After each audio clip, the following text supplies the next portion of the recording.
Morning. I'd like to call this work session of the Southampton Town Board to order on this 11th day of March, 2021. Please rise if you're able and join me for the Pledge of Allegiance. I pledge allegiance Pledge allegiance to the flag of the United of the United States of America and to the and to the republic for which for which it stands, one one nation, nation, under God, under God, indivisible, indivisible, with liberty and justice for all. for all. Please be seated. All right, Sunday, would you call the roll, please?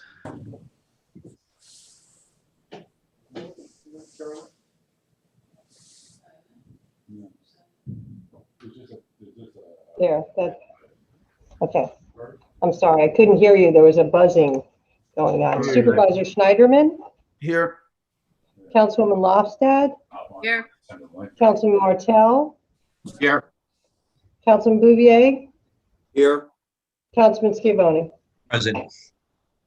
All right, so we're all here, Yeah, she may have already been listening to it or something, but yeah.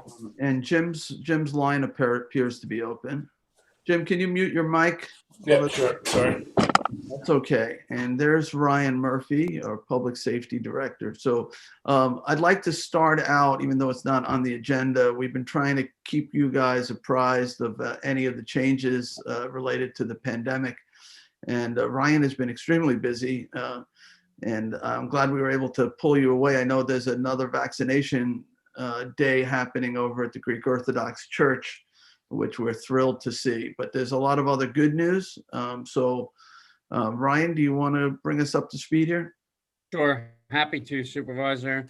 And yes, you are right. We do have another vaccination day going on right now over at the Greek Orthodox Church in Southampton. All vaccine appointment spots are filled at that site right now. So if anybody's listening in, this is not a cue to just go running over to the Greek church to try and get a vaccine. The spots have been filled, and the spots are filled. This is a particular outreach being done at that site right now for what started out on the first day of signups as the 65 and over community, but then changed as of yesterday at 8 o'clock in the morning to the 60 and over community. So it's a combination of those 60 and above at this point at the Greek church site. This is the second time we have done a distribution site there for the vaccine. We did one last week, and when I say we, it's a cooperative effort between the church, obviously, Southampton Hospital, and the town. We've been supporting it through our senior services. Liz Dwyer and her staff have made a tremendous effort to help to get people signed up for it, and have signed up several hundred people that are involved with our regular senior services. The police department's present on site, and our public safety department. I have staff on site right now as well. We did about 1,200 or 1,200 and change vaccines there last week on Thursday between 8 a.m. and about 10:30 p.m.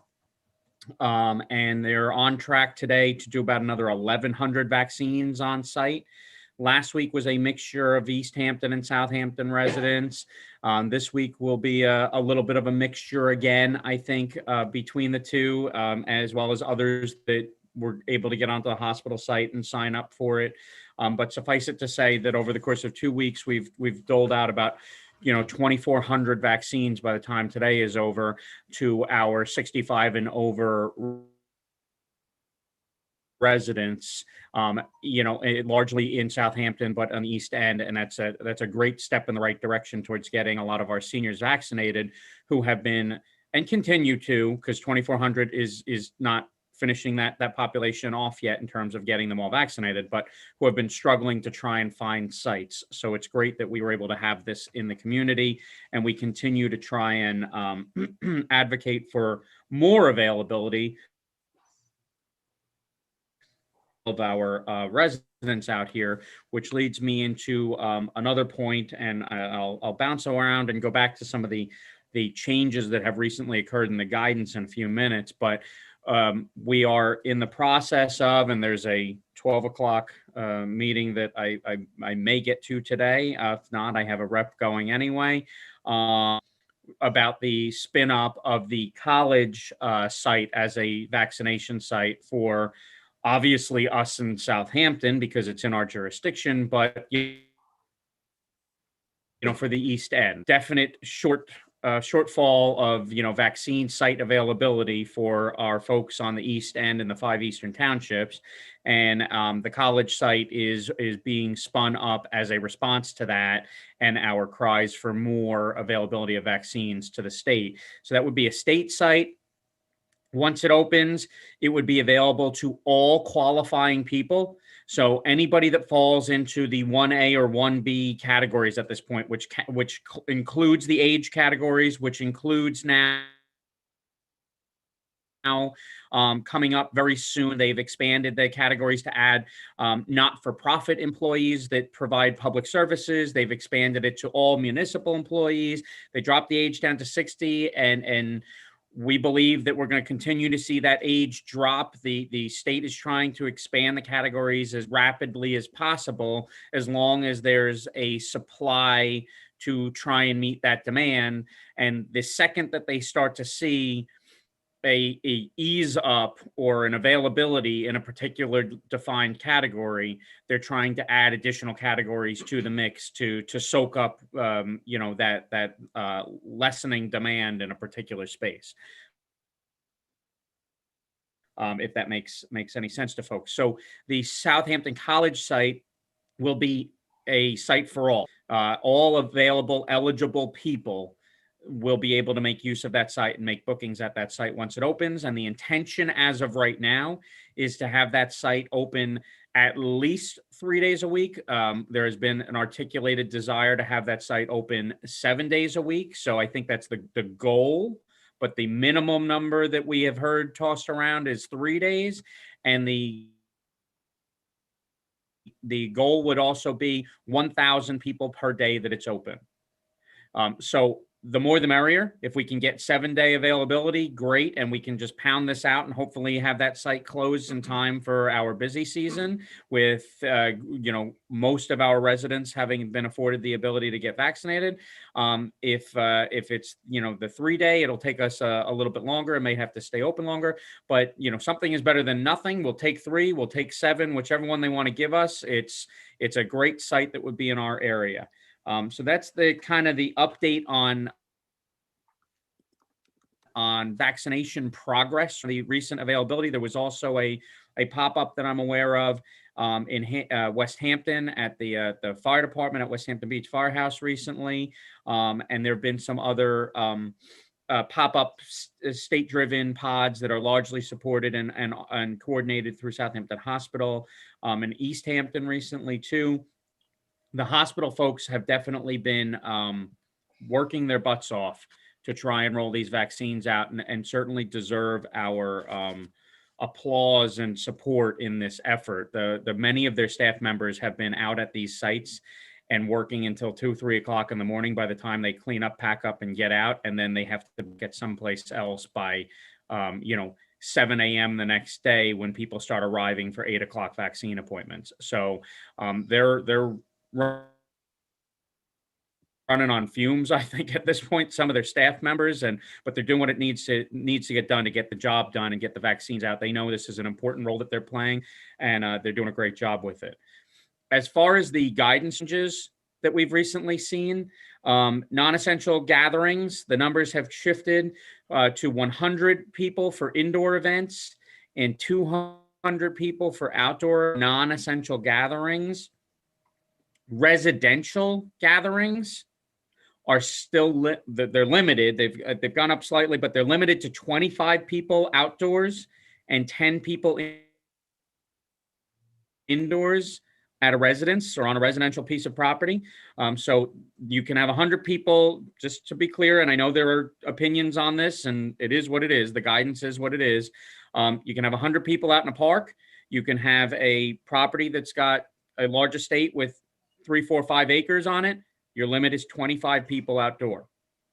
Okay, so keep that in mind, particularly because we have a lot of people that like to host private events at properties.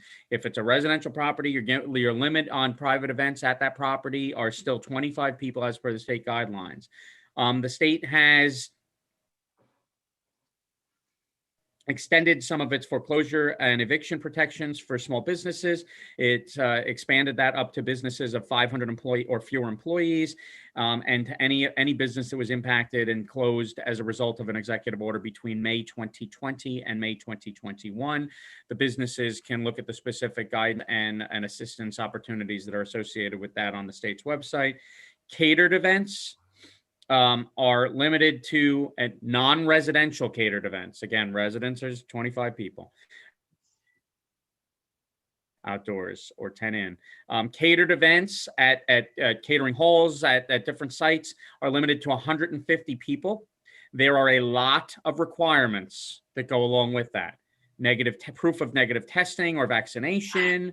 If you're looking at this guidance for the purposes of like a wedding, you have to pre-identify who will participate in ceremonial dances. You have to have 36 square feet or somewhere thereabout of dance space for the cohorts of individuals located only at one table. You have to have spacing at bathrooms. There's a lot of requirements with it. It's a 16-page long document. The guidance for catering events starts on page 7 and takes up the next 3 pages or so of it. And it's very detailed. So anybody that's looking at an event like that, now that they can happen, it's positive and hopeful that they can happen. I would caution you not to get too terribly excited about it until you read all the guidance associated with it, because it's definitely very restrictive in terms of how you can behave, what you can do. If you're going to have a band, 12 feet of spacing between the live band and the guests, so on and so forth. There's a lot of restrictions in there that you need to be aware of. Arts and entertainment. As of April 2nd, arts and entertainment facilities will be able to open at 33% capacity or 100 people indoors, whichever is lower. So if you have a big space that holds, 1,000, you don't get to go to 330 people. You have to, your limit is 100. It's 100 people or 33%, whichever is lower. And the outdoor limitations for arts and entertainment are 200 people. If all people involved in the event on premise, or all people that are on premise, present negative testing, then your indoor limit goes from 100 to 150, and your outdoor limit goes from 200 to 500. Okay, but they would all people involved in your site that day would have to provide proof of negative testing within 72 hours of the event, and rapids are not an option on that. It's PCR or antigen. There's 3 different options, and rapid's not one of them. Travel requirements and restrictions have changed a little bit too. If you have been vaccinated, they are waiving the requirement to quarantine as a result of non-essential travel only within the first 90 days after you've completely been vaccinated. And being completely vaccinated means you've had your second shot and you are 2 weeks out from the second shot. You are not considered fully vaccinated until the time has elapsed for the vaccine and the immunity to build up in your system. All right. So it's either second shot if it's Pfizer or Moderna, or the 1 shot of J&J, and 2 weeks out from that, where you've achieved that heightened immunity level. You get 90 days from full vaccination to not have to observe the quarantine requirements related to travel. That's also a new thing. And I think that's probably the bulk of, if not all, the information to throw at you. For right now. Obviously, today also marks exactly 1 year from the date in which they elevated COVID-19 from simply being, a health problem to officially declaring it a global pandemic. So we are a year out from that. And I think we're moving in the right direction right now, but obviously there's still a lot of room to go until we get people to a point of safety and herd immunity and stopping the spread so much. All right. Ryan, did you mention restaurants? They should be at like 75% capacity.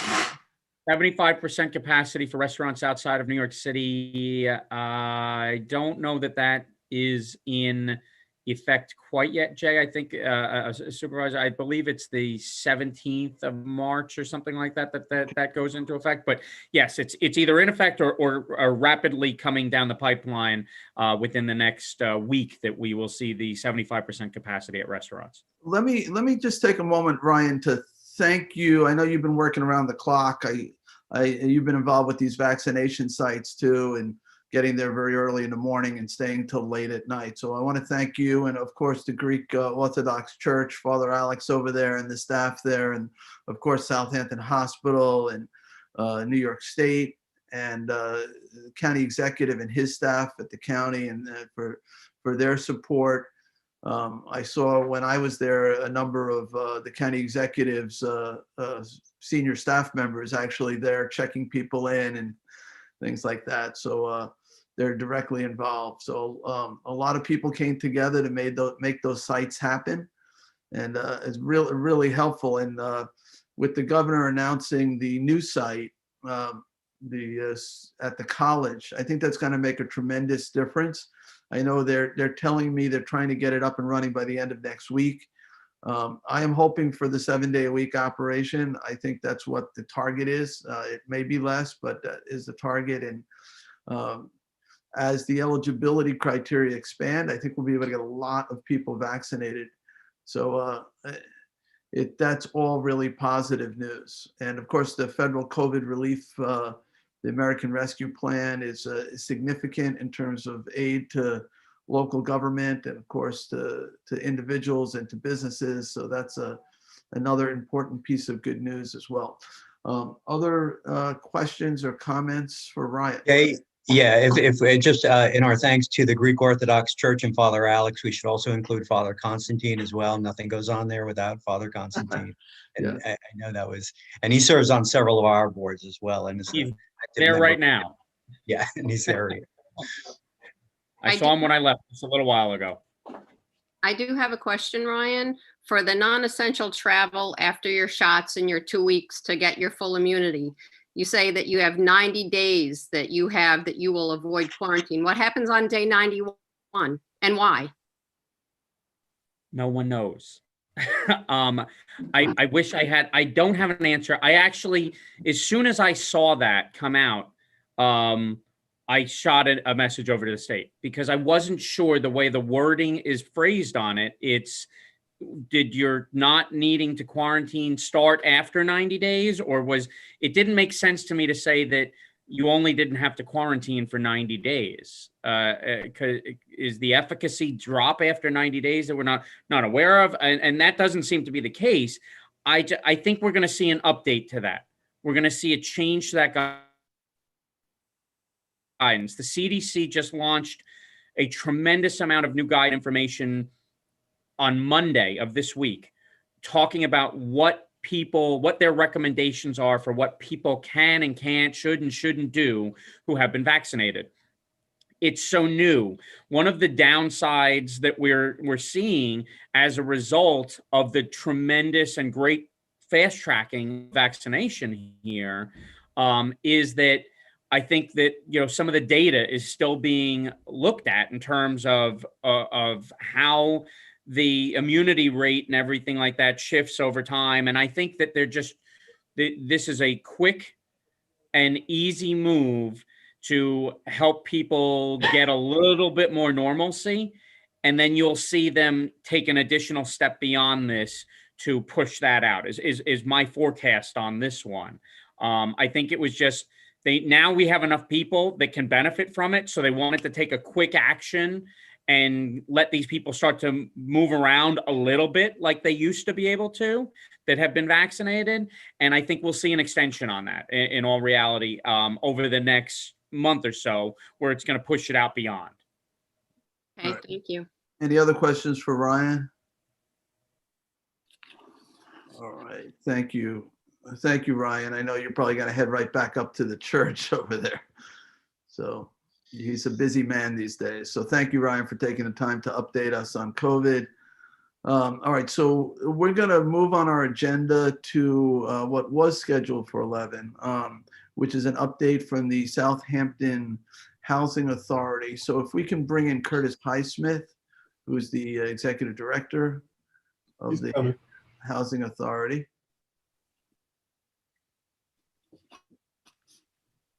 And I think, board, you're all familiar with the Town of Southampton Housing Authority, which is a separate entity, quasi-governmental. We appoint the board there. They manage our Section 8 housing voucher program, and they manage quite a bit of affordable housing properties. They also are involved in developing some of their own inventory of affordable housing. And they have quite an operation over there in Hampton Bays. And Curtis has been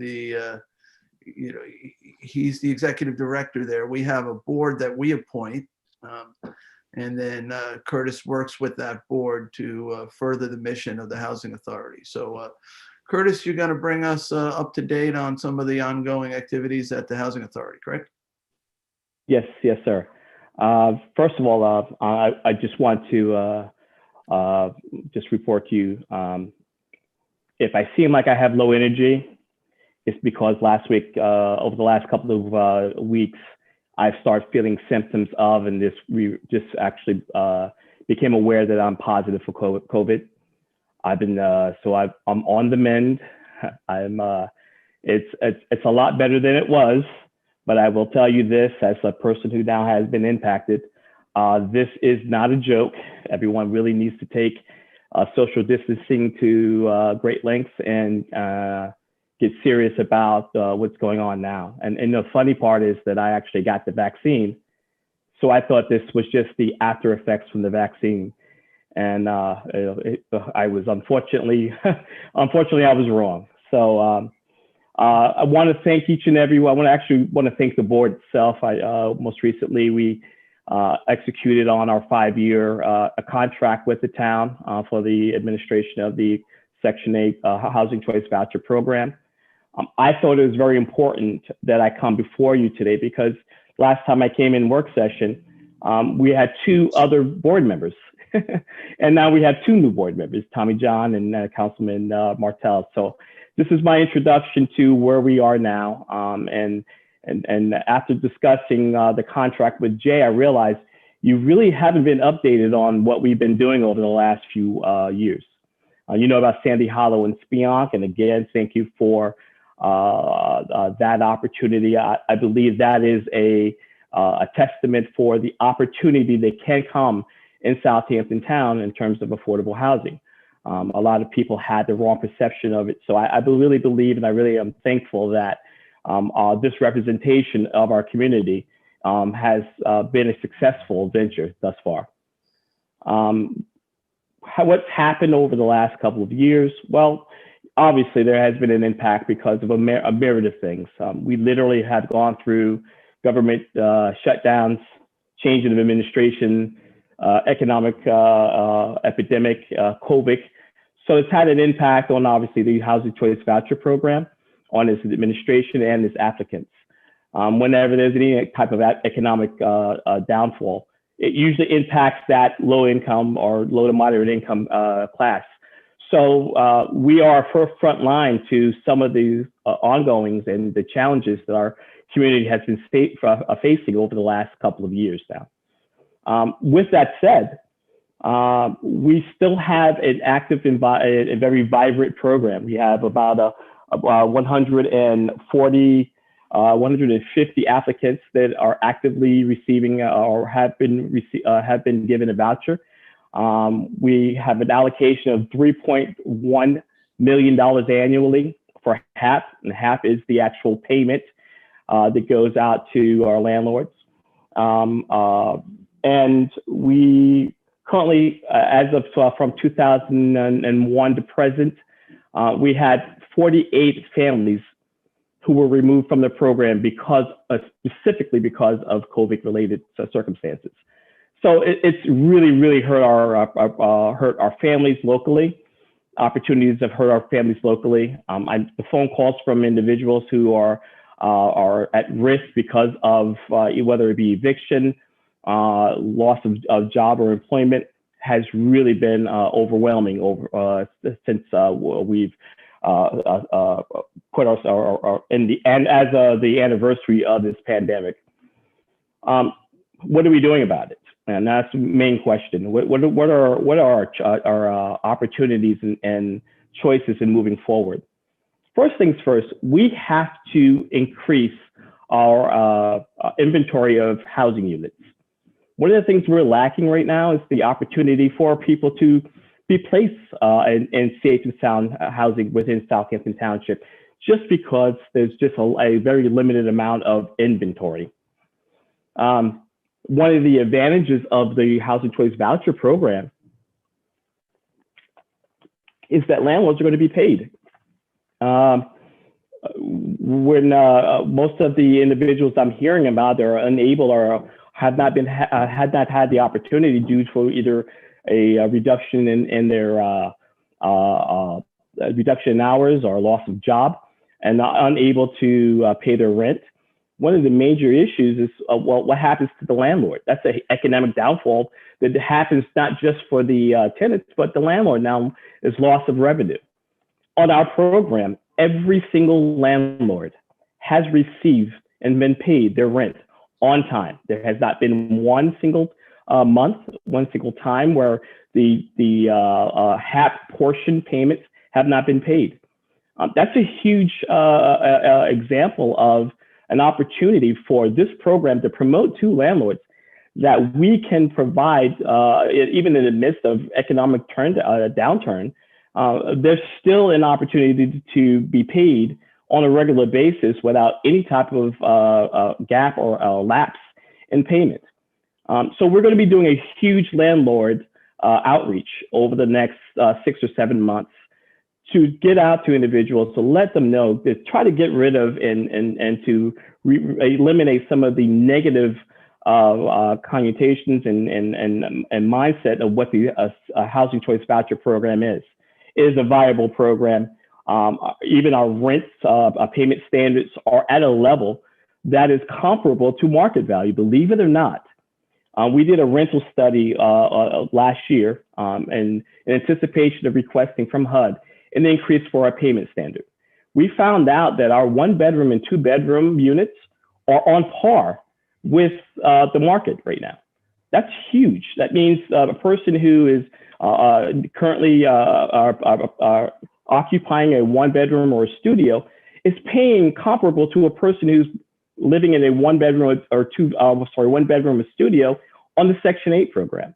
That's a huge advantage for a landlord, because there's a revenue source now that they'll be able to take advantage of if they can participate in this program. So that's an advantage we want to get out to our individuals. We're going to ask that Diana and the town, and we all come together and we team together and work together so that we can get this advocacy out there and get information out to individuals and try to increase the opportunity for inventory in our within our program. Secondly, what is the Housing Authority personally doing? Well, we finished a single family home with accessory apartment above garage in Sag Harbor. It's actually, believe it or not, in a Faro community, which no one would imagine there would be an affordable home in the Faro community. And I challenge anyone to drive by and identify that to be anywhere close to being an affordable unit. That was a great success and an opportunity for us to demonstrate the accessory apartment program. So we're going to be mimicking that moving forward. We have land that's in Flanders. We have land that's located in other locations that will be taking advantage of that same model. We are in health department right now in the village of Southampton for a 2-family home with an attached accessory apartment above garage, 3 units on one lot. But when you drive by, what you'll see from the vista, of the street vista, or from the venue, you'll see a single family home. So we're going to really move forward and show examples of how we're able to integrate into a community's workforce and affordable housing.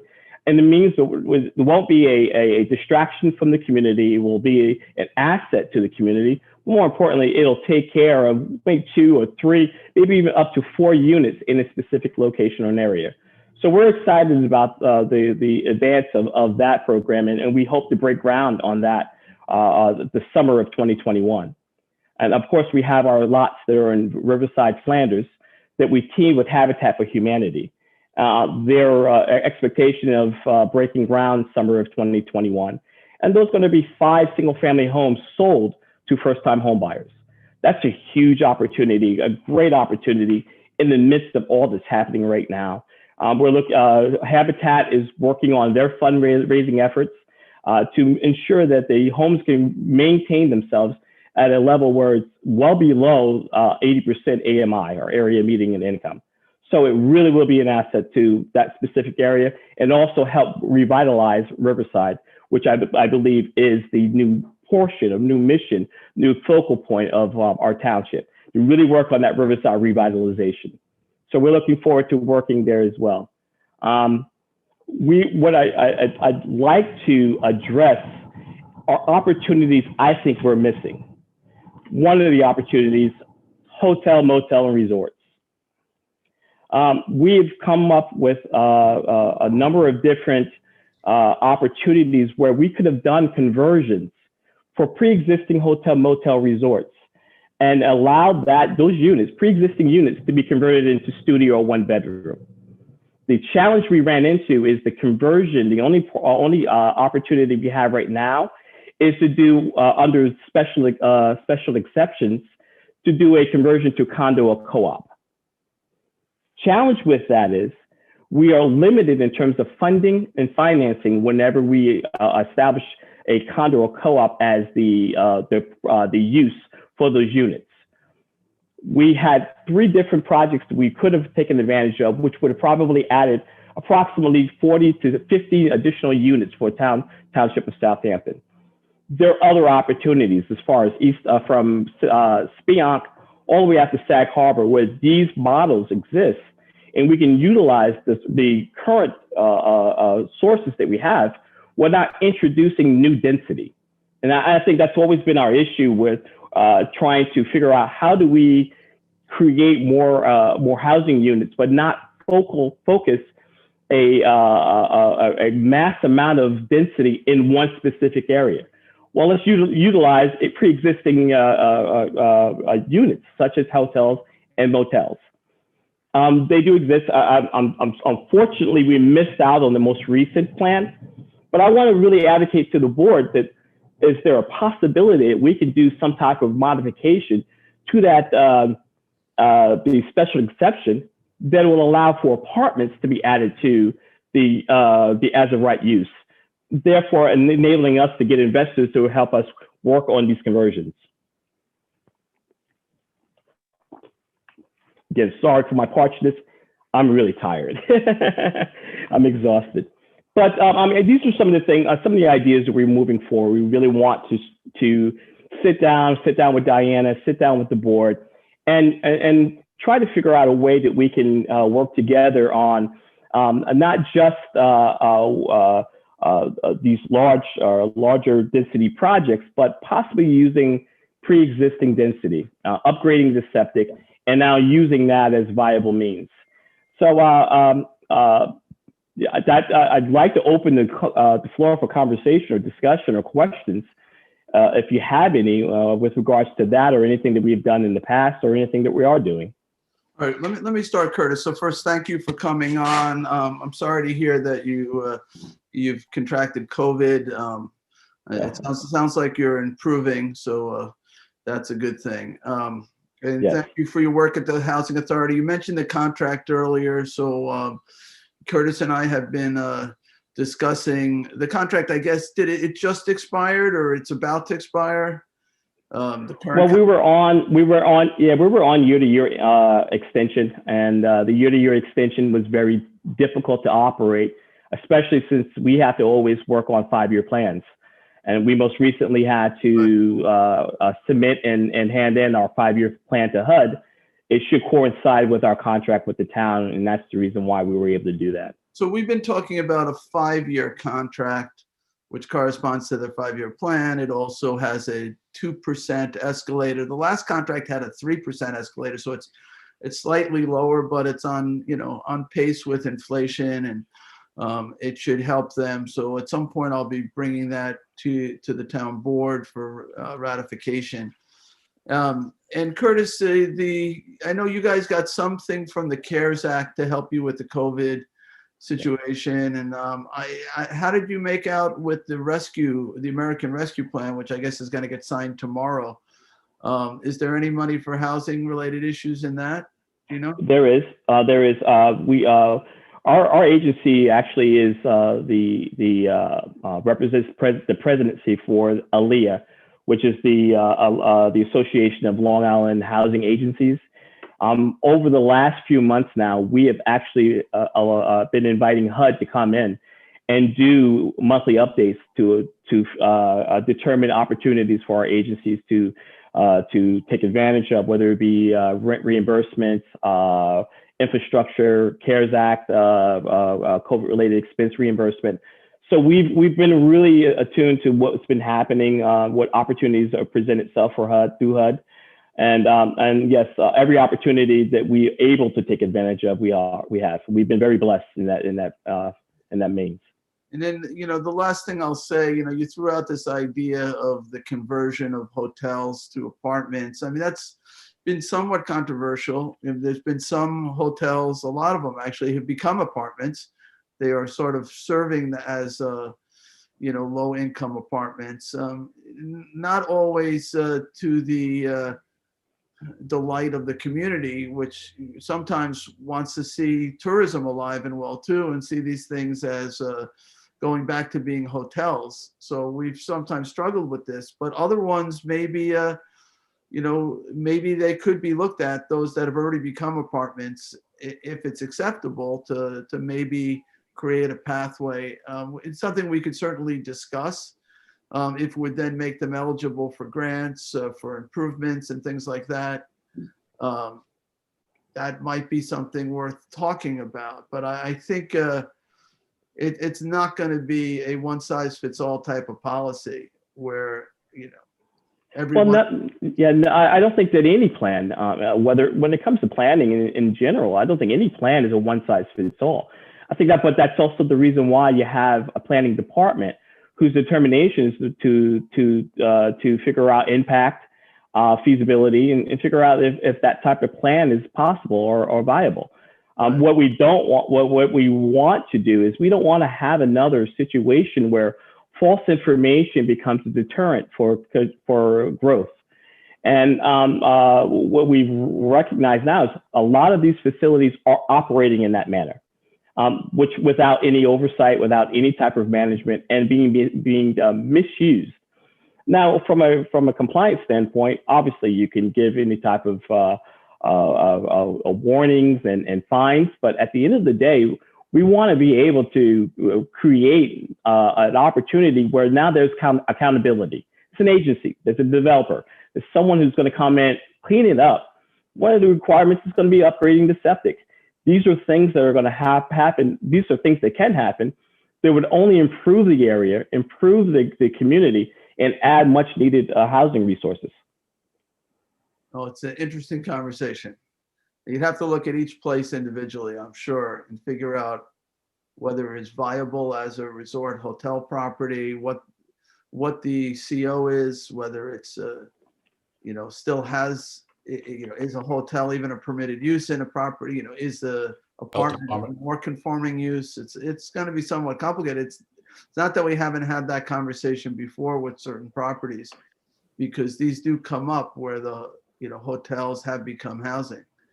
So do we want to get them back to hotels, or do we want to get them to housing that's more in conformance with community character? So it's maybe their current conversion is a testament to the need.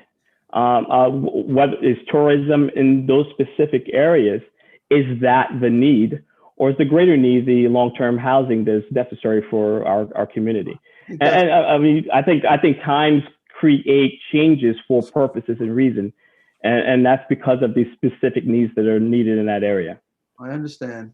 All right, so let me go to the board. Questions for Curtis Highsmith? Well, to that point about the motel conversions, I think that, like you said, every place is different and unique, and it concerns me that, if we're changing these local mom and pop small motels that families can come and visit our area for a week or a weekend, and turning them into housing for the low, for a trade parade or service workers, we're kind of tilting our economy to just servicing the big mansions who need the workers and not really addressing the touristy economy. So I worry that I don't want to slide down that slope where then there's no motels for a family looking for a low cost visit to the Hamptons is able to come to. Point taken. And just Point one other taken. comment, I had looked through the document you sent us and I saw that the rendering of the 2-family house in Southampton Village. And Yeah. honestly, it looks like another big house in Southampton Village. I think it's beautiful and good luck on that one. Thank you. Thank you. Well, one of the plans of that program, not just to build the house, but we're also providing necessary parking for a church adjacent to the property. So we went from a design standpoint. It had to mimic the average and typical cottage house for Southampton Village. And I think, again, we can utilize that as a model moving forward for affordable housing. Is And I'm that, glad you're feeling better. is that Thank three, you. three family or 2-family, that one? It's a 2-family home with an accessory apartment. Okay, So it's satisfying 3 units. 3 units. Yeah, that's actually very close to where I live. And I'm happy you're Right doing around the corner. it right around the corner. And I'm all in on it. I think it's great. All Thank right. you. All right. Other questions for Curtis?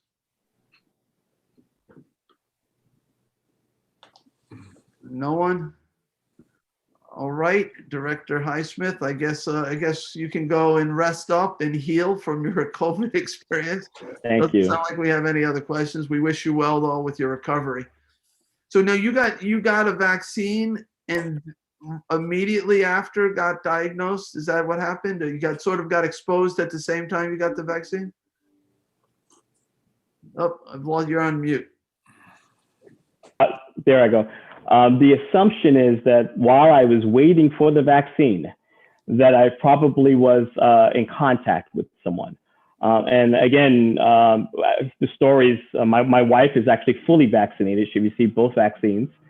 And, there was some side effects, but not too drastic. The assumption was that I was just getting side effects with the Sure. fever. And then it hit me like a hammer. Wow. Yes. Well, I'll tell you something. The COVID diet is very, very interesting. I lost 20 pounds. Well, the vaccine actually you have to consult the doctor, but it may have made your COVID experience less severe. It might have been Yes. worse had you not had that vaccine. So, The doctor was actually very, they were happy on 2 occasions. One, my wife became the test study of the actual immunity because she was fully immune. Now it's the question, how immune are you? And then the second thing is that because as a vaccine, you receive antibodies, and as actually having the virus, I'm building antibodies. Next week, I actually get the second vaccine. Where will I be in terms of my numbers? So that's, I'm actually going to be studied. you're going to be super immune. Super immune, yeah. Super immunity. Sounds good. Thank you. All right. Well, be well, Curtis. Take care of yourself. Thank you. All right. Be well. Take care. Stay hydrated.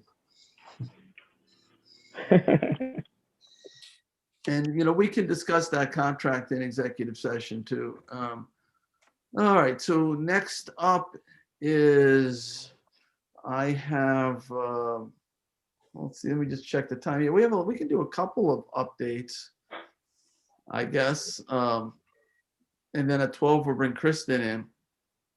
I mean, a lot of the updates have to do with COVID, and Ryan covered quite a bit of that. So, the president is poised to sign the rescue plan. There is a significant amount of money for local government. We have been advocating for some time for relief at the local level. And it sounds like it's actually coming. There's a about $6 million over a 2-year period for the town of Southampton. That does include the villages. And I think the distribution formula will be population based. It should leave the town about 5 million over a 2-year period. We can use the money to offset some of the losses we've incurred and some of the expenses we've incurred. And we have had significant losses, as you know, in the courts and in the building department and other areas. And we've had significant expenses. It also, the money can be used for other things as well, some economic development types of grants, infrastructure types of things. I'm going to get a briefing. As soon as I have a better sense, once this bill passes, of how we can use it, the money, we can start to figure out how to best help those who are most hurt by COVID, be they individuals or businesses. We can really try to target any relief that we're given to assist in a speedy economic recovery. So I look forward to that conversation. I believe we'll have more through this package than just simply filling the revenue losses. There'll be some money beyond that we can use to help others within our community. So that's exciting. Of course, the exciting news that we're getting this vaccination center. I spoke with the governor's rep, Lisa Santaramo, yesterday. They're definitely shooting for an opening toward the end of next week at the Stony Brook Southampton campus. They're hoping for 7 days a week up until potentially Memorial Day. With 1,000 shots a day, that is significant. We can get a lot of people vaccinated, particularly as eligibility expands. So that is really welcome news. I pledged our full support so that we would help however we can help with that facility. So that's also good. I also spoke with the county executive yesterday because the county is getting several $100 million just to confirm that we would be getting the full restoration of our public safety money, because the county budget shorted us $1.5 million in sales tax money for public safety. We never adjusted our budget for that loss of revenue. The county executive had said that if the funding came through from Washington, we'd get our money back. So his response to me yesterday was, "Do you even have to ask?" So in other words, yes, he's a man of his word. We are getting our money back. He said he would do it, and we will get the full $1.5 million back for a total of roughly $3 million that we get in county support for our police department. So that's across the board's really good news. I don't know whether the cuts in AIM funding, that's aid to municipalities, whether that's getting fully restored. That was a state cut. There was a cut in CHIPS funding for our highways. So I don't know whether that's getting fully restored. I hope so, because New York State has got a tremendous allocation as well from this federal package. So we hope there's full restoration. We're working on getting, with the Long Island Railroad, getting the commuter connection back up and running. We hope to see that up and running at the same level it was. We have a meeting coming up about that. We do have some questions. The money is there for the South Fork shuttle, the shuttle service we've been doing, trying to get people to and from the train stations, but we're not sure that that's actually the most effective use of the money, because we're not seeing as much ridership as we were hoping. A lot of people who are taking the trains were not taking the shuttle buses. So we're going to look to see if that can be reprogrammed a little bit more, maybe toward vouchers for taxi rides and things like that. It might actually cost less money and get people directly to work exactly when they need to get to and from work to the train station. So right now, that $500,000 for this program, that's both East Hampton and Southampton, is going through something called STOA, which is a state transportation assistance program. And that money can only go to certain size transit vehicles. So Assemblyman Thiel is trying to work on freeing up that money to maybe not go through STOA, but go through a different funding channel so that we have more flexibility, so that we can have a program that better services the needs of the transit riders. So anyway, so those are some quick updates. We have a couple more minutes. Anybody else want to throw in another update? And while I check my own notes. I'd like to comment on the commuter connection. I know that it was in only partially in its second year of full development, and we were seeing, or full implementation, and we were seeing increased ridership with the shuttles. I know that COVID kind of turned everything on its ear, and you know, I'm glad to hear that there's work to bring it back up to speed. I think that last mile is important, and I look forward to seeing different options that we could use or utilize to make that a possibility and a reality. Thank you, Tommy John. Well, it's important. It's an underutilized transportation link on the South Fork. So. One COVID thing I left out in terms of the workforce, we are still at this 50% level. That's not because of a state mandate. I have directed department heads to allow people to work from home up to 50% during this period. That really started right around that Christmas, New Year's spike, and been waiting for the numbers to come down so that I could bring everybody back. We are scheduled right now, April 5th, to go back to 100%. I have to say, because you guys all know I watch the numbers daily. Southampton town, I think the last time I mentioned it, we were about 15 was the average per day of new COVID tests. Right now we're around 20. It's gone up slightly, mostly in the Hampton Bays, Flanders, Riverside. It seems to be where that the numbers continue to remain a little bit higher than elsewhere.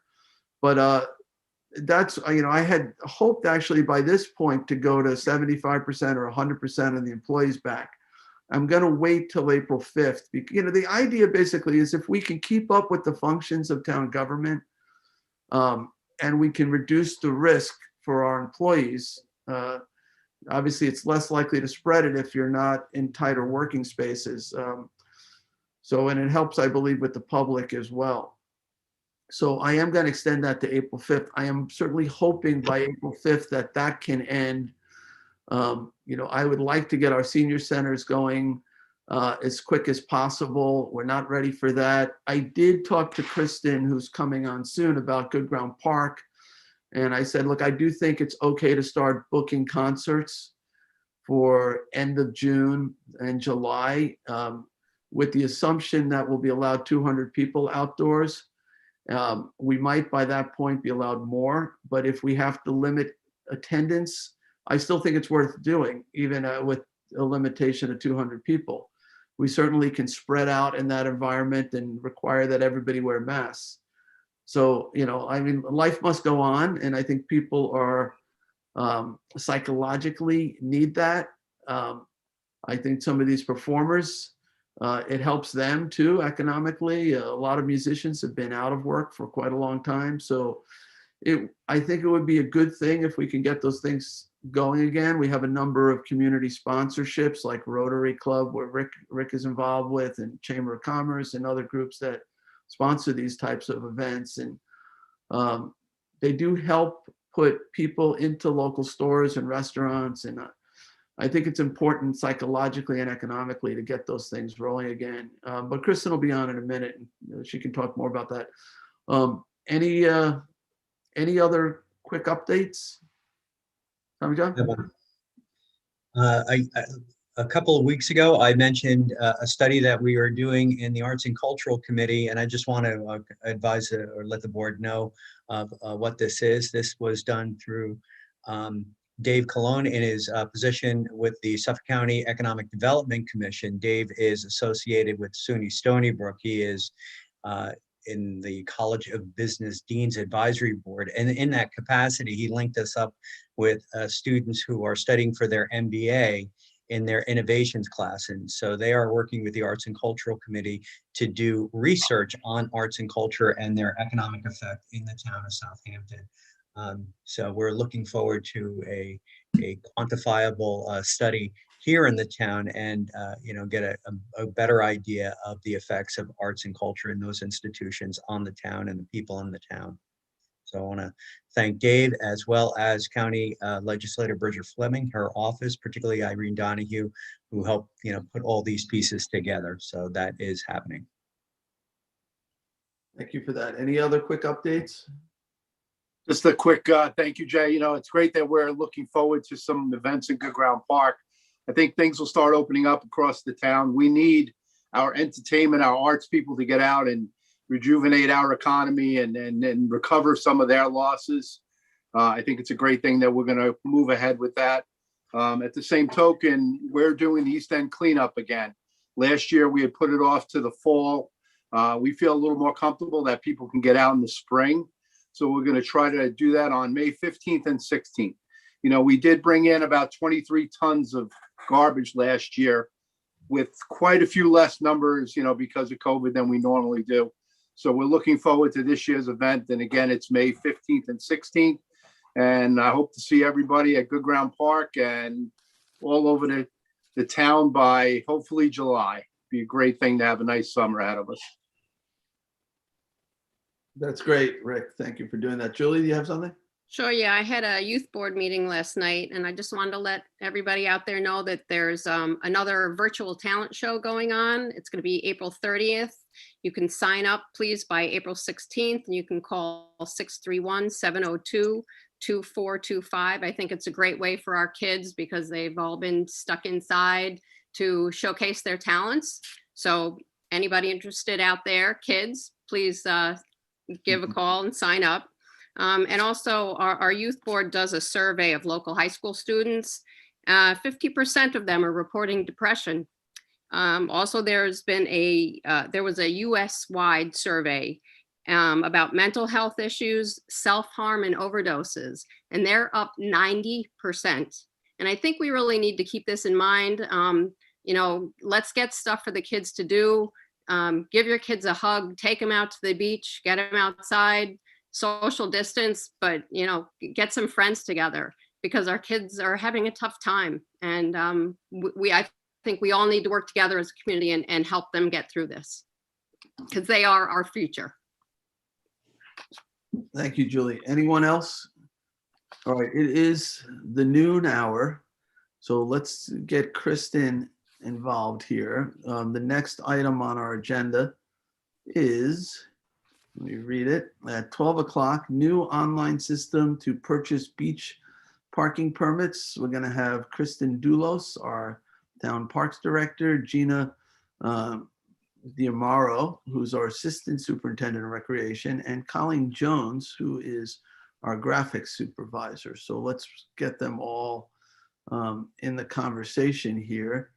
And I hear that things are off to a pretty good start in terms of beach permitting. I have to get mine.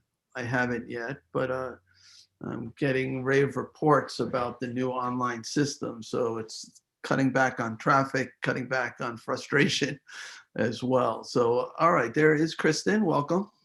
Hello. Hey, Kristen. So, Kristen, are you going to update us on this new system and how it's working out? And I'm sure the board is going to have questions about other things as well. So I figured. Well, thank you for coming on. Yeah, so just out the gate here, Colleen Jones said she's having issues with her computer audio. So she asked if she could just be muted on her computer audio, and she's calling in from her phone for that. So yeah, so I wanted to just touch base with you guys because we do have a new online way to purchase the beach permits.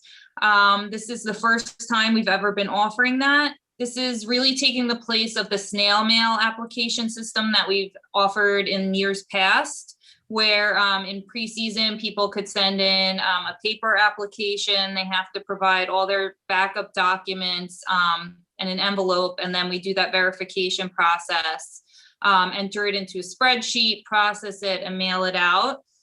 This year, it's all paperless, contactless. Everything can be uploaded right through the town's website securely. Payment can be made. And it's been working out really well. We're actually, as of yesterday, was our 1 week mark that we went live with it, because we started last Wednesday. As of yesterday afternoon, we had taken in close to 1,600 permit applications. And so far we've processed and mailed out 818 of those. So we're turning them around very quickly. The feedback has been, great thus far, especially in this, safety and health environment. This is also obviously, very beneficial. We don't have to have people come into our office for their own safety, for our staff safety. In years past, we had a very high volume of people coming into the office. We understand that, online isn't for everybody, whether it be because they are not confident technologically or they just don't like doing things that way. So we are still going to be offering in-person sales beginning April 6th at our office. However, it will be at a window, a walk-up window. We're still trying to keep the exposure to everybody as limited as possible. And of course, come Memorial Day weekend, the permits can be purchased at any beach location, any of the 8 beach locations where we have beach attendants. So we have a few different ways for people to get it, but we've been getting calls since December, or whenever there's a day, 40 degrees plus, we get everybody calling and knocking for their beach permit. And so we're happy to get that off the ground. It was a lot of credit to Colleen Jones, who really built the program through Civic Plus and helped us work through all the quirks. And Gina and Latoya in my office really helped refine all the information that was required. And I think by the time we went live with it, it was very smooth. I mean, for a new program, I think it was as smooth as it could be. We actually have Colleen on, and she can walk you through what an end user would see as they're applying for a resident permit. If you'd like to see that, she could bring that up on the screen right now. It's very quick. Colleen, hopefully you can hear me and you'll share your screen. Yeah, I would like you to do that, not just for the board's edification, but for the public to see how easy it is to do this. So, And hopefully we have Colleen. and hopefully we have a public watching.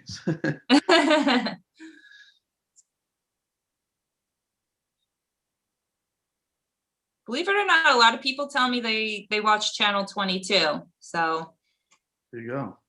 I mean, if Colleen can't, I think probably one of us could probably do a screen share and just go right online to that website and do it. unfortunately, I'm on an iPad and I haven't figured out how to do that on here. Because I don't have audio on my desktop computer here in the office. So Trying to get her on. okay. I'd like to just take this opportunity to say that a smooth rollout of any program indicates good preparation and forethought on behalf of the staff. So thank you, Kristen and Colleen and everybody else who's involved. Thank you. Yeah, I know that they were very meticulous with everything, and they were really living in it for a while. So yeah, I think it is a testament to that. Right, and that's some of the unseen work that our people in town government do on a regular basis. So. Absolutely. And just to let you know, social media is giving you pretty good reviews. I heard a bunch of people say we just sent it in and we already got our permit back in the mail like within 2 or 3 days. So excellent job. Great, thank you. I'm glad to hear that. Yeah, I heard that a couple of, as we call them, the mommy too. Yeah. Okay, I'm on. And like circulating it around, word is getting around. And, people have been saying, yeah, it was really easy and I got it already. So, those are the things you want to hear.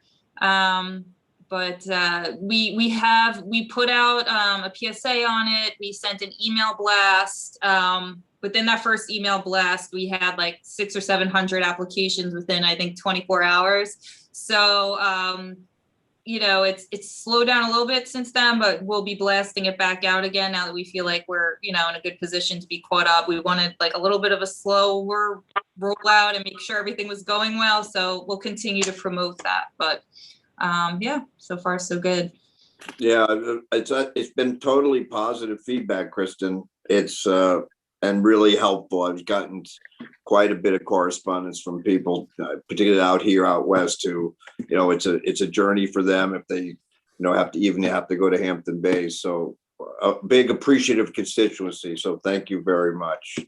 So if we're not able to share the screen, why don't we just talk our way through this? Because I'm on. I can share the screen. I just don't know. I might just need someone to talk it through. I don't know how this screen That's share is fine. gonna Yeah, work. we'll talk to you as you go. So what you're going to pull up, I just, did a Google search on Southampton town parks, and I immediately, the first thing that comes up is these parks and recreation. And I see that, and then I also see the link then. It said that something that says, how do I apply for a 2021 beach parking permit? And I click that, and then there's a link that says online beach permits, and I click that. And Yeah, there's a couple of different ways to get into it. If you go to our Parks and Rec webpage, we have a sidebar with a few different topics on it. So beach parking permit is on that sidebar. You can click on that, it will bring you right to it. Right now on the town's website, also on your main page, it's one of the main scrolling items. As you can see in Colleen's screen there, on the right-hand upper box, you could click on it through there. I think you saw an FAQ, Jay, that said, how do I apply for my 2021 beach parking permit? So we're trying to put it wherever we can. And also with the FAQs, we try to anticipate any questions and, have those answers ready to go. So, we try to make it as informational as possible. Okay, so I'm just going to go ahead and I'm going to click on this link here. And it will take me to the purchasing your beach parking permit online page. We have a few different applications to choose from. We're just going to go through it quickly, and we'll do the resident permit, which is $40. We just click on resident permit link. The resident's going to confirm that they're choosing a resident permit, and we're just processing 2 per transaction, so the system doesn't get overloaded. So you could either purchase 1 or 2. I'm going to hit continue. They're going to be asked how many beach stickers are they going to be purchasing? 1 or 2. We'll just say 1 for now. They'll have the opportunity to upload their car registration. It should be valid with a local address. If it doesn't have a local address, they'll have an opportunity to upload additional documentation.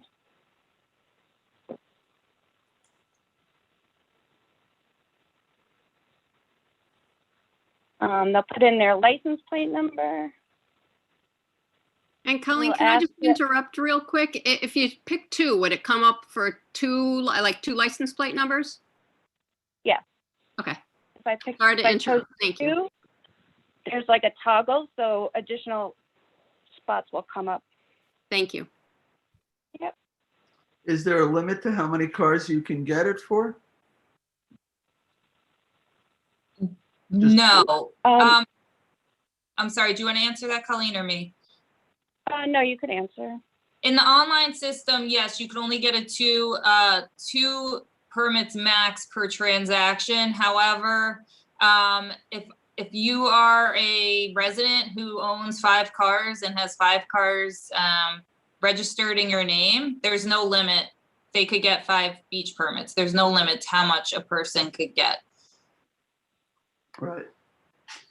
They would just have to do additional transaction to make that happen. Okay. So then we asked, use your car registration to have a local address. As we know, a lot of people have more than one residence. So if they don't have a local address, they can hit no. They can upload their tax bill or 3 utility bills. This has always been required for proof of residency. So we will choose a tax bill. Then a drop down will come. They'll choose their tax bill. They can hit continue.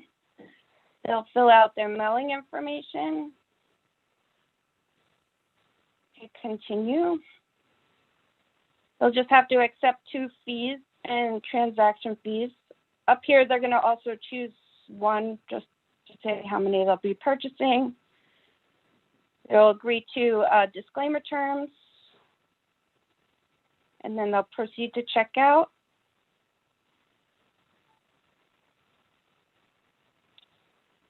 They'll just get a quick view of what's in their cart, proceed to check out.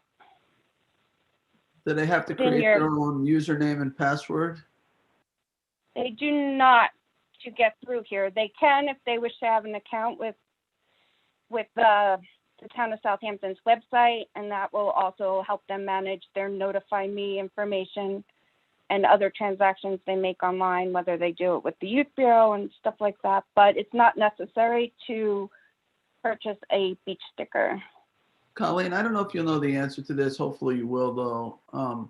So somebody going through this process is, they're sending a photograph of their license, right? Their car registration, their credit card information.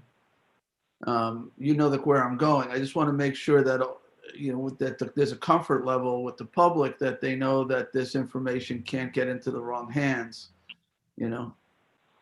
Correct. So our sites are all secure. We use a company called Civic Plus. That is our content management software for the town of Southampton. It's used throughout multiple municipalities. It's one of the better known content management softwares for governments. And this is all secure data. Okay. It's all hosted elsewhere. It's not. And I think I misspoke in saying that the driver's license, just car registration, right? Or is it license too? We do require of age for the senior permit, and they typically will provide a copy of their driver's license for that. Okay. And there are discounts for seniors, and veterans too? Veterans, EMS, and military, they get free parking permits if they're residents in the town. Seniors is $30, resident is $40, non-resident is $400. All right, so can you just define a non-resident? A non-resident is anyone who doesn't meet the criteria, which would mean they don't have a local address on their car registration, or they don't have utility bills showing that they've lived within the town for at least a year, or they don't have a tax bill in their name. Currently, right now for non-residents, we're requiring that they provide at least a 2-week lease within the town of Southampton and a rental permit. For non-residents. All right, so if you're in East Hampton, let's say, and you want to use Sag Main Beach, you can't right now, right? We're not opening that up. No, not unless we offer a daily permit. Okay. All right. Because I know some people do like to buy that, but I guess that's something we'll make a decision on based on COVID and beach capacities. Are the beaches limited still to 50%? Yes, the beach guidance has not changed since last season. So as of now, if you were to look at it, it still is the same criteria of 50% capacity. Okay. Yeah, because I'm hoping that that does change and we're able to get back to full capacity. Because I do think it's, and I said this last year, I think it's one of the safest places you can go. I absolutely agree with you. And, you know, all things said last year we had 100+ people working at our beaches. We had, you know, tens of thousands of people visit the beaches. And I did not hear of one COVID positive case that came out of those situations. Out of all that staff, we had no COVID illnesses over the course of the summer. You know, I'm sure some of that was luck, you know, but we had all of our protocols in place and followed everything. But that was a lot of people in those locations, and it was, you know, it seems like a very safe environment. We're fortunate for the most part. We have really wide sandy beaches. Mm-hmm. So even when our beaches are crowded, you still got 20 or 30 feet to the next blanket, you know? So yeah, we're fortunate. I think in other areas, you know, further west, their beach where they have smaller beaches and much higher populations, it's much more crowded, but we're fortunate. Our beaches are in good shape. Yeah, and I'm really hoping that, you know, as we move closer to the season, that some of those protocols are eased up on. All right. So, Colleen, have we gotten through this? And then you just click submit, and then you get what, an email receipt? Yep, so then you just click submit. It will take you to the payment terminal, and then you would process your transaction. You can pay by credit card or e-check. And then you would receive an email that looks similar to this. Within your return email will give you just basically a copy and a receipt of your transaction. And then actually the Parks Department staff then prints out the sticker and mails it? We don't print it out. We order them from printing companies. So we have them in stock and audited. And yes, then after we verify the documents, it gets mailed out. And that's usually what, like a week before they'll get it, or less? Yeah, I mean, to be safe, I would say probably like 2 weeks, but thus far, we've been getting them out definitely within a week. So that's great. Yeah. Now in the future, we're talking about doing that rather than actually sending them a sticker, that we're gonna just register their license plate number, right? And then in the future, then we'll have license plate readers and we'll know who's registered and who's not. That is, that's something that we're definitely going to be exploring.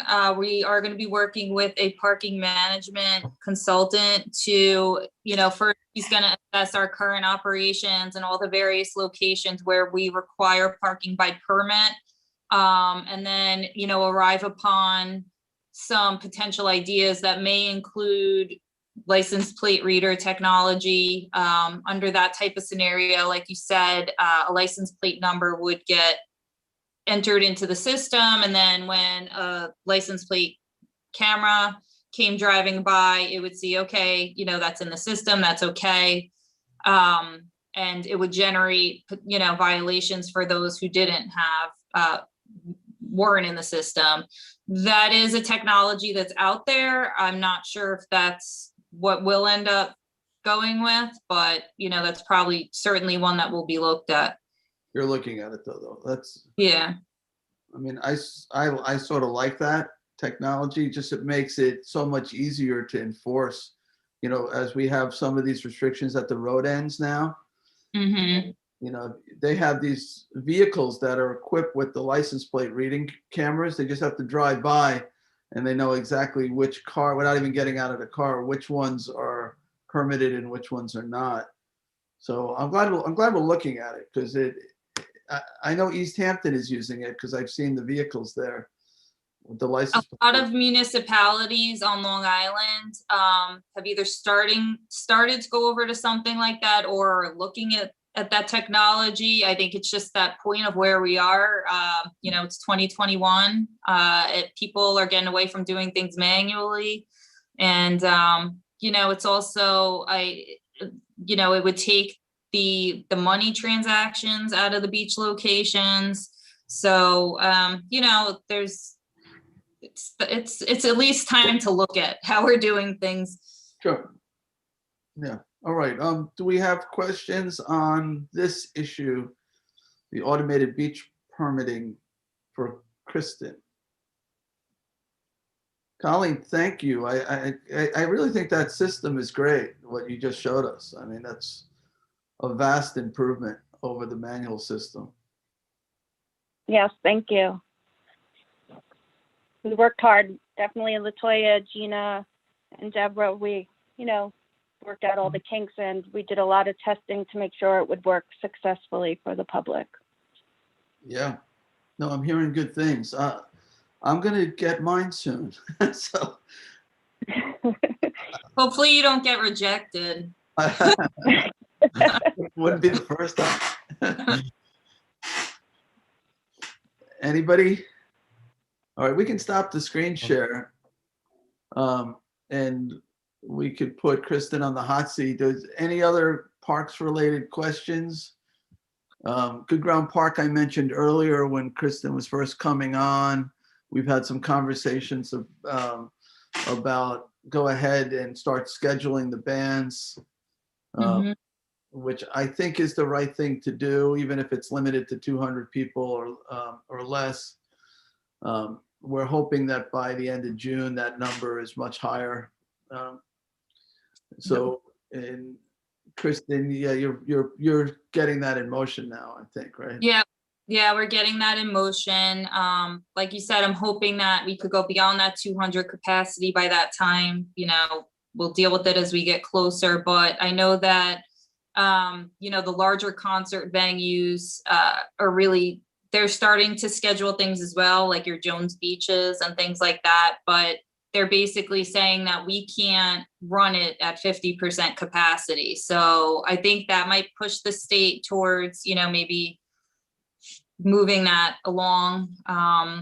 Good Ground can run at 50%. I think that amphitheater will hold about 700, and 50% is what, 350. And right now, it's actually saying the state guidance is right now saying 33% with the 200 max. Even if it got to 50% though, that would get us to the 350, like you said. So I'm hopeful though that it will at the very least increase. I think even at 200, it's something, it's something. And there's been some shows there that probably have had less than 200 people there to begin with. Other shows probably have 500 people there. So yeah, the season before last, it was consistently doing well, probably in that 400 to 500 range. But you do have your one-offs here and there, or in prior seasons as well, where you might have had 200 or 300 people or less even. So. Let's start with that. Any questions about Good Ground Park in concerts? All right. Any questions about any parks related activities? I think this summer is going to be really big in terms of park usage. I think people are itching to get outside already with these beautiful days, and a lot of people are out here. And I think you're going to see a lot of park activity. You're going to be a busy woman. We have already. The playgrounds, the sport courts, cross country has started up with the schools. They use our Red Creek Park. We have Little League starting soon, which is great. So yeah, people out playing lacrosse, people skateboarding. It's and like you said, people really have been out here all year. As soon as we get that one nice weather day, everybody's out and about. So Yeah. I think we will for sure. Any of the capital projects start up yet? Flying Point, they are putting up the security fencing around the site this week, and they're going to be getting started on that so that they're finished by Memorial Day weekend. We have the pickleball courts. We just got the executed contract on that. So they'll be being built 4 courts this spring at North Sea Park. We have the Shinnecock Commercial Dock, the bulkhead and electric infrastructure project. That will be going out to bid hopefully at the next meeting at the end of March. We are working on the ball field lighting for Hampton West. We are still in progress with the Shinnecock Maritime Park plans. We're just working with the Rays still on those revised plans. They should be going out to bid hopefully within the next few weeks. So that's some of little taste of what's going on. Rick, you had a question, right? Yeah, Kristen, what about the summer fun program and some of the camps that you run at the different parks? We are planning to run, right now, we would like to run everything that we've ever run. Maybe have to modify a couple of those programs. So we're working on that right now. One issue that we are coming up against somewhat, and we'll see is in the coming weeks, is we lost some of our staffing last year in that gap year because we didn't have some of the programs. And so right now we're just trying to restaff, get some head instructors in place. But right now we are planning to run everything we've ever run, including the summer fun camp, swimming, basketball, softball, tennis, windsurfing, surfing, junior lifeguarding. It's all Great. in the work. We actually were fortunate. We ran quite a few programs last summer, but we did have to, of course, cancel some of them. So we're planning to run the whole complement. Great. Kristen, our son was part of the cross-country meet at Red Creek Park yesterday. It was a good race. And I counted about 30, 35 people not related to the race itself in the park, socially distanced, using the park. So it was active, and the park looks good, by the way. Great. Thank you so much. And we were very fortunate. We had an Eagle Scout help improve that cross-country trail in the fall, winter of this year. And I feel terrible. His name is escaping me at the moment. Darn it. But he did a really great job and provided a really nice sign for that. So yeah, we're like the main course used out here on the East End Right. for all local school districts. And we're happy that, they're able to be back in there, and they're going to have tennis starting up again. So we're getting the skate park reopened. So, yep. Have they started that bike trail that we're building? No, I've seen some back and forth on it. That's currently under the management of, I think, Mike Lieberman and Janice at Land Management. I have seen some back and forth on it, but they have not, broke ground on that yet. That's the one from Good Ground Park to Red Creek Park, right? Yes. Yeah, Yeah. it's still in planning phase, so but that's about all that I could say about that. At Good Ground Park, the trail is complete, right? It's just like a 1 mile hiking trail. Yes, yeah, and that's been getting a lot of use too. The trails in general have been getting a lot of use. Obviously, this year we've offered a few guided trail hikes in conjunction with the Southampton Preservation Society, Trail Preservation Society. And we've been getting like 20 people come out for each of those guided hikes. So very popular. But yes, we do have a trail system in Good Ground as well. Is there anything that we haven't finished yet at Good Ground? I know we've done the restrooms now. We've done the two playgrounds. You've done watering stations, I think, right? Yep. Is there any other components of the park plan that have not been put in? Nothing that was in the original plans, but we requested CDBG funds in 2021 CDBG budget for adult fitness equipment. Okay. You know what you might consider, this isn't going to be news to you, but for performers on that stage, when the sun is glaring down, there's no sun cover. And you might want to think about something that could be assembled over where the musicians are performing, just to keep the sun off of them. Yeah, that's definitely been a discussion in years past, and we do need to revisit that, along with lighting has been another, thing that we don't offer on that stage. We've bought some like portable lighting for when the sun starts setting, but yeah, some kind of shade structure potentially with like lighting tower capability, or maybe just something even less fancy in the interim to give them some shade. Can be looked at. Would work. Right. Any other thoughts or questions for Kristen? Yeah, Chris, we had our first actual meeting in a while with the Affirmative Action Task Force relative to hiring. So, expect some reach out in that regard. So, because we're starting to try to get the training in place and doing all those things. So if you anticipate I know we had deficit last year because of the loss of some of the programming, and it's going to be I think it's going to be a little difficult to try to resurrect that if we can go back to full programming. So somebody from ATF or Juan or Sandra will reach out to you so we can try to get those numbers. That would be great. We could maybe work offline on that. No problem. I've met with them in years past, and now's a good time to do it because we're pushing out our hiring campaign. So now's a good space. Great. Thanks, Kristen. You're welcome.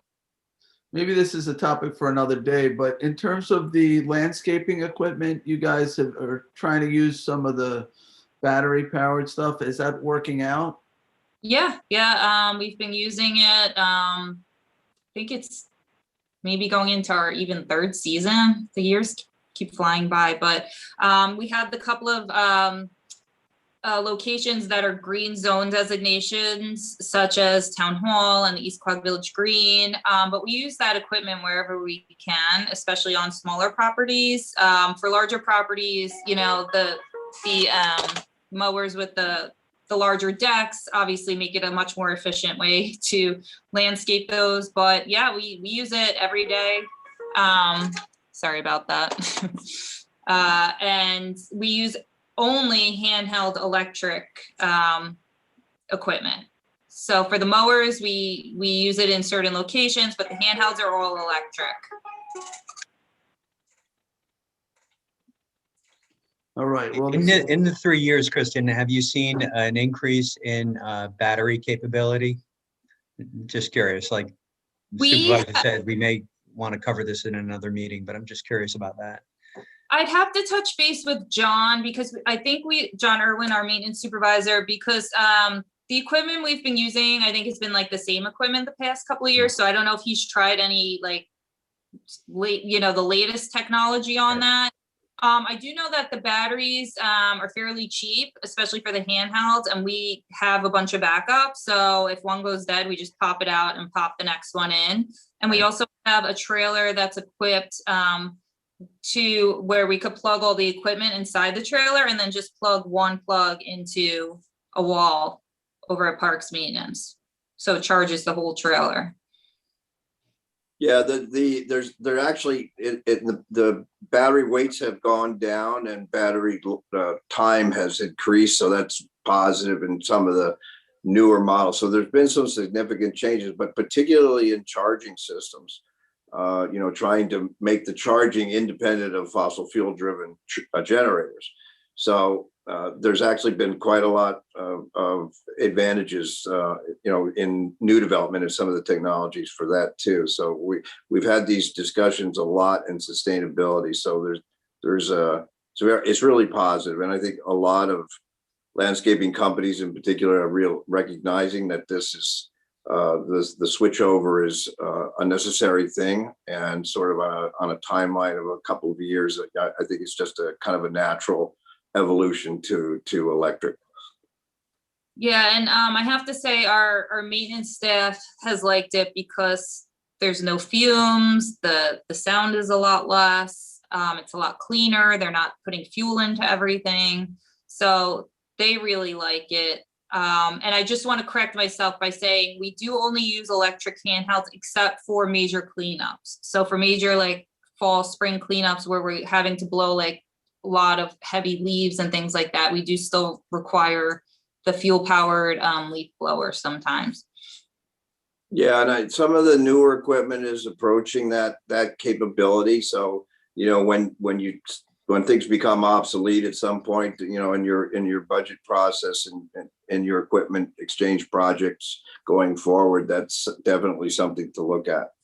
Yeah, and every year in our budget, we try to acquire, you know, another piece of electric equipment. Are you using that brush cutter that we got? It's not electric, but it's that attachment, I guess, goes on a Bobcat to help with trail maintenance. The brush brush cutter. Yes, we use that. We use it in all of our trails. We use it for, you know, if we have to cut through, you know, certain brushy locations. But yeah, that's how we do Good Ground Park Trail. We do, you know, we use it at, you know, Foster Avenue. We have a couple of places with trails. Yeah, it works great. That's good. You know, I mean, I know Tommy John has worked really hard on the issues of preventing Lyme disease and other tick-borne illnesses. I just think that's one component of it, is making sure that people can walk down a trail without brushing against the, you know, vegetation to the best of our abilities. And hopefully that helps with that. The vacuum truck you guys have too, is that being put to use? Yeah, they definitely brought that out. You know, they use it in Red Creek Park, I know, pretty regularly.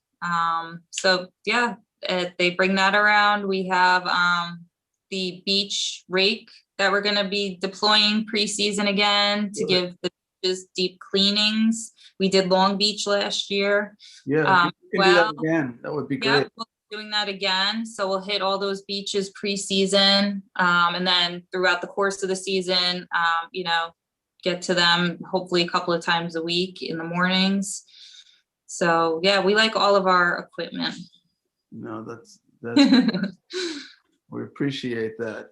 We're also going to reinstate, I believe, the litter crew. So if there's particular spots where your folks find there's litter in parks, we can, you know, through Ryan, dispatch the litter crew to go in there and hit that area in a, you know, a deeper way. They were great to work with last year. You know, Ryan and I he's been wonderful to work with.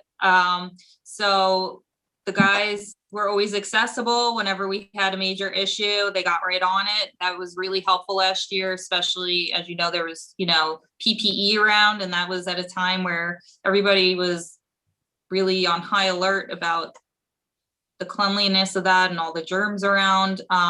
So they were great and they were very helpful. So I'm looking forward to working with them again, because they really did, you know, we'd be able to tell them like, hey, we got a report of, you know, a bunch of garbage by the dock, and they would go down and get it cleaned up. Did the solar trash compactors at Long Beach, did that work out okay? That has been, and maybe Tommy John, I don't know if you've heard anything out in that area, but to me, that has been a really big success.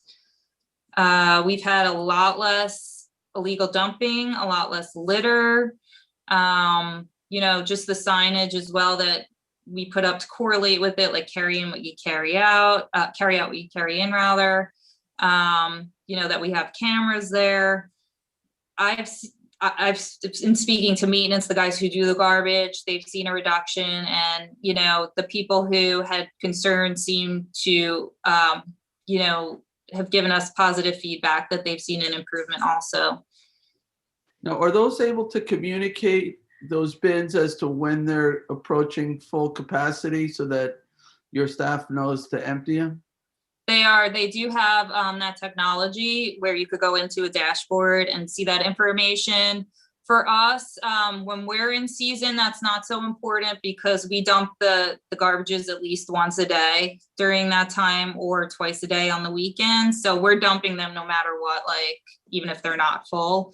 But yeah, it does have that ability and it's pretty neat. Should we be using those in other locations? Because I know sometimes we do get complaints about overflowing garbage. Yeah, I would love to have them everywhere. They are expensive. I think they're about $5,000 or $6,000 per unit. So, that's the only thing holding it back. But I think they're great because they have the hatch. They keep the garbage contained inside. It's not blowing around. There's not lids blowing off or seagulls getting into it. And it has the technology. If you really wanted to monitor the capacity in them. All right, well, maybe we could develop a plan of rolling those out over, the next few years. A few here, a few there in strategic locations as part of a capital plan, or not even so much a capital plan, but just a operating plan, Yeah. Yeah, they're good. They're really helpful for, the garbage litter problem that we have at the beaches and road ends. Kristen, I have a question. I was participated in the North Sea CAC meeting last night or the night before, and they actually talked about your take back home what you bring to the beach signs, and they were looking to have they loved them, and they were looking to have them at a couple of the beaches in North Sea. So maybe I can reach out to you offline and just let you know where they're looking to have them. Yeah, absolutely. And really, I'd like to start getting them made up for every beach and beach location. So I'm going to start looking into, deploying them everywhere. They can't hurt. Yeah. All right, I'll send you the locations. Yeah, I wanted to do that last season when we did it at Long Beach, but I got a little sidetracked with a few things going on. So yeah, but I think that it did work out, and it's good to get that message out. And yeah, so I'm happy to put them up. If they have particular spots, I could do that first. Perfect, thank you. Sure. Other questions? We're doing the hand dispensing of the sunscreen still, right? Yes, I have to touch base with that company. We usually touch base around this time every year. We still have a contract with them. Creative Concept or Creative Marketing, I believe, is the company's name. But yeah, we still are in an agreement with them. So they stock it for us? They give us the units, we install them, and then they provide the stock for it. So typically what we'll do is we'll try to keep some stock at the beach locations, and we'll have the attendants check them. Okay. A light will blink if they're empty, to have them refill them. So I had warned you that we probably would ask you lots of questions. So not just about the e-permitting. So thank you for answering everything. I know this is a super busy time for you getting ready, and we really appreciate all of your hard work. We're very grateful for the job that you do. Anybody else have any last things for Kristen? Or can we let her go back to work? All right, Kristen, thank you so much. You're very welcome anytime. Thank you. Yeah, we're fortunate to have her. All right, so back to updates. Anybody else have any further updates? We're not going to have a work session next Thursday. Tommy John, you had something? You're still muted. Thank you. How about now? Yeah, I can hear you. I was thinking back to last year at this time, at this very same work session, when we were considering what we were going to do and how we were going to move forward as a town. And we started canceling a number of different programs. One of the programs that was canceled was Youth in Government through our Youth Bureau. And this is a YMCA program that the town now participates in. And that was that was tough. That was sad. We had students who were preparing to present on the floors of the Senate and Assembly and the legislatures in Albany, and we had to cancel that, and it went online. It was the right thing to do. At the time we didn't know, but it was the right thing to do. But this year we are doing the same program, and the YMCA has made it a virtual conference. And like I said earlier, that we have a number of students who are involved in this. They are going to be starting that conference this weekend. We have conferences scheduled, and then next weekend they are going to be presenting their bill ideas to the student legislature throughout New York State. So the YMCA is still functioning, and I'm happy to say this is 28 years of my affiliation with the YMCA, and I'm proud of that. I started that as a teacher and continuing it as an elected official. Just the topics, really interesting. I know I said it before, but I think the students did a lot of work on this, and it deserves being said. One group wants to institute recall elections in New York. Another group wants to include beach use along with highway salt in all jurisdictions in New York State. And a third group wants to institute an environmental education program in our schools for all students statewide.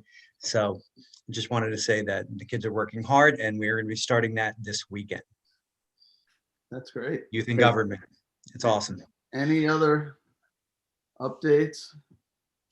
I could tell you that, this is like the year anniversary of COVID. Mm-hmm. I mean, it's hard. It's what a year it's been, unlike any other year. It's probably the toughest year that any of us can remember.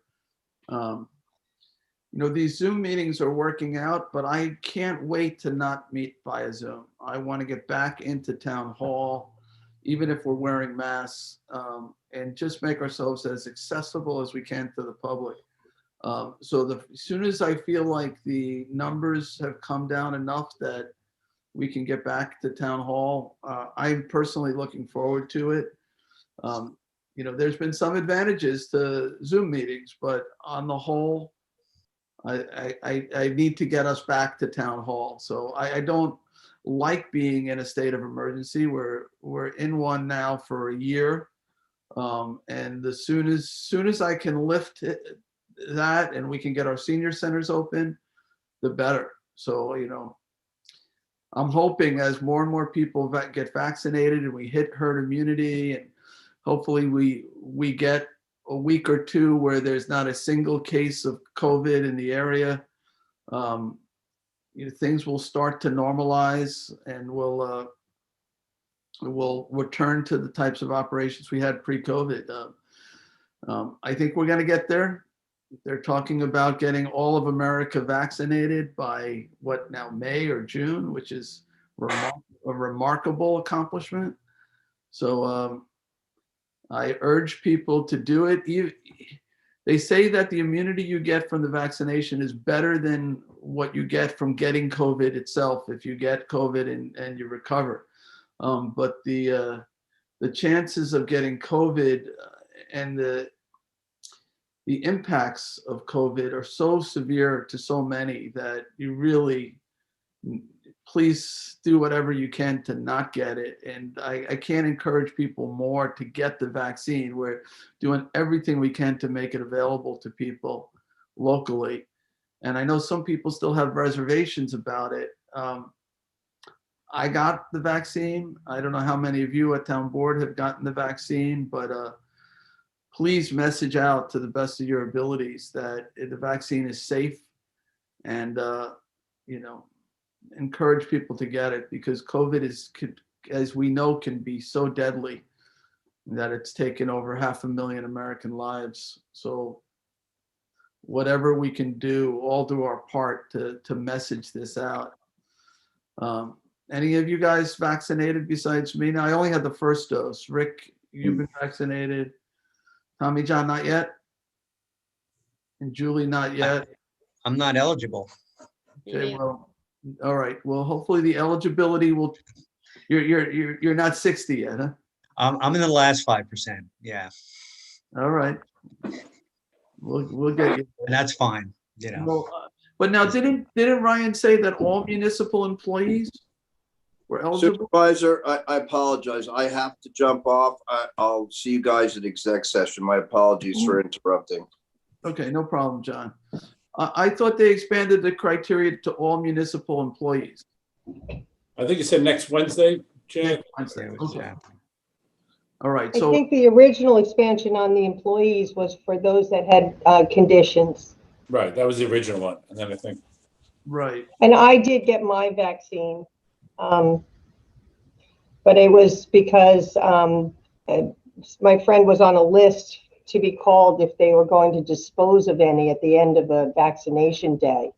And when she got there and got one, they came out and said they had a few more doses and there was no one left there to take them. So they asked her if they could call someone. And my husband already had an appointment at Javits Center that she was aware of. So I drove him over to get his shot. And then the man came out and said, I have one more. Is there anybody out here? And I was the only one standing there. So I raised my hand and said, yes, I'd love to Good take for that. you. Like the saddest thing is when they throw out vaccines. right? Don't waste them. Yeah. So I was happy to raise my hand and was fortunate enough to have been standing there to get it. And you're in an office that you're exposed to so many people coming in that it's really important that you have that vaccination. But Thank you, Jay. And we were working directly with the funeral directors this whole time behind the scenes in person, and they were eligible for it, but we were not. So I was happy to be able to jump in there. so, but it does sound like John and Julie, by next week, you guys will be eligible. So I hope you take advantage of that. All right, and we'll hopefully be able to you'll be able to go right locally at SUNY Southampton, SUNY Stony Brook, Southampton. That's good news. That's great news too. I had to go up to Selden. Wasn't too far of a drive. So and then my second shot will be at the end of this month because Moderna has it's like a 1 month wait. Pfizer, I think it's a 3-week wait. And Johnson & Johnson is just a one shot. So, all right. So the next thing I have on the agenda is executive session. We're going to have an update on confidential legal advice. Do we not have land acquisition or personnel on it? no, I don't think there's any land acquisition. I'm not sure about personnel. I don't think so, but definitely not land acquisition. There is There may be one item on land personnel acquisition. matter, right, with the, So I'm going to say land acquisition anyway, because I think there might be some conversation related to land acquisition. And personnel, Sandra is not going to speak to us, or there may be a personnel issue too. So yes, I believe there is. Yep, it's So personnel. what I'm going to do is make a motion to end our work session, go into executive session on confidential legal advice, contracts, personnel, and land acquisition. All right. Do I have a second? Second? Second. Seconded by Councilwoman Lofstad. All in favor? Aye. Aye. Okay. So